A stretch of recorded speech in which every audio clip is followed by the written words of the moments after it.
Dalam dunia bisnis modern, reputasi bukan hanya dibangun dari laba yang tinggi atau pertumbuhan yang cepat. Ia juga terbentuk dari nilai-nilai yang tidak kasat mata, seperti integritas, transparansi, dan tanggung jawab.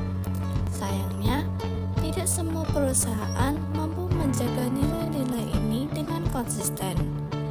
Kasus dugaan korupsi di PT Indofarma Tbk menjadi gambaran nyata bagaimana lemahnya penerapan etika bisnis dan tata kelola perusahaan di Indonesia bisa berdampak fatal, terutama pada perusahaan milik negara yang seharusnya menjadi panutan.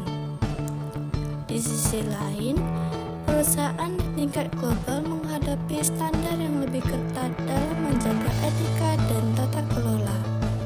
Mengapa perbedaan ini bisa terjadi?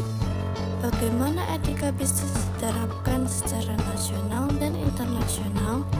Dan apa saja pelajaran penting yang bisa kita ambil?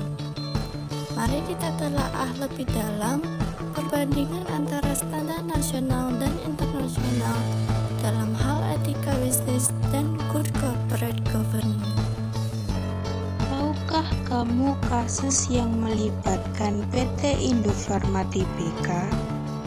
Kasus dugaan praktik korupsi yang menjerat PT Indofarma Tbk dan anak usahanya menjadi cermin nyata betapa krusialnya penerapan etika bisnis dalam dunia korporasi. Temuan Badan Pemeriksa Keuangan atau BPK yang mengungkap potensi kerugian negara hingga 371 miliar rupiah akibat transaksi fiktif, penyalahgunaan nama karyawan untuk pinjaman online, serta pengadaan alat kesehatan tanpa studi kelayakan menunjukkan bahwa lemahnya pengawasan dan integritas dapat membawa dampak serius. Kasus PT Indofarma Tbk mengajarkan kita bahwa etika bisnis adalah kunci utama dalam menjaga kelangsungan dan keberhasilan perusahaan. Tanpa etika yang kuat, perusahaan rentan terhadap praktik korupsi yang dapat menghancurkan reputasi dan kinerja bisnis. Oleh karena itu, penerapan etika bisnis dan good corporate governance yang konsisten harus menjadi prioritas utama untuk menciptakan lingkungan bisnis yang sehat, transparan, dan berkelanjutan.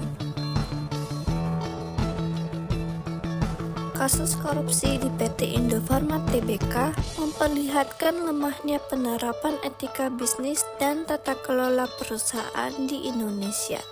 Meski telah ada regulasi dari pemerintah, lemahnya kontrol internal, pengawasan eksternal, dan rendahnya penegakan hukum membuat prinsip-prinsip penting dalam GCG seperti transparansi dan integritas seringkali tidak berjalan. Hal ini membuka celah terjadinya penyimpangan yang merugikan negara. Di tingkat global, etika bisnis dijalankan dengan lebih serius. Organisasi internasional seperti OECD dan UN Global Compact menetapkan standar tinggi yang mewajibkan perusahaan menjaga integritas dan transparansi. Perusahaan internasional umumnya memiliki sistem pelaporan pelanggaran, pengawasan independen, dan sanksi tegas jika melanggar. Ini membantu mencegah terjadinya praktik fraud dan meningkatkan kepercayaan publik. Perbedaan besar antara etika bisnis nasional dan internasional terletak pada tingkat komitmen dan kekuatan sistem pengawasan. Di Indonesia, meski ada regulasi, implementasinya sering tidak maksimal. Sebaliknya, di tingkat internasional, pelanggaran etika bisa berdampak langsung pada reputasi dan keberlanjutan bisnis. Hal ini menunjukkan pentingnya pendekatan sistematis dalam membangun budaya etika bisnis agar tidak berhenti pada dokumen formal, melainkan benar-benar diterapkan dalam operasional perusahaan. Adopsi etika bisnis nasional dan internasional sangat penting bagi BUMN untuk mewujudkan tata kelola yang bersih dan bertanggung jawab. Meski Indonesia telah memiliki pedoman dari OJK, Kementerian BUMN, dan KNKG, pelaksanaannya masih lemah akibat budaya permisif dan kurangnya penegakan hukum. Sementara itu, standar internasional seperti OECD, UN Global Compact, dan ISO 37001 menekankan integritas sebagai budaya perusahaan dan memberikan tekanan moral serta reputasi yang lebih kuat.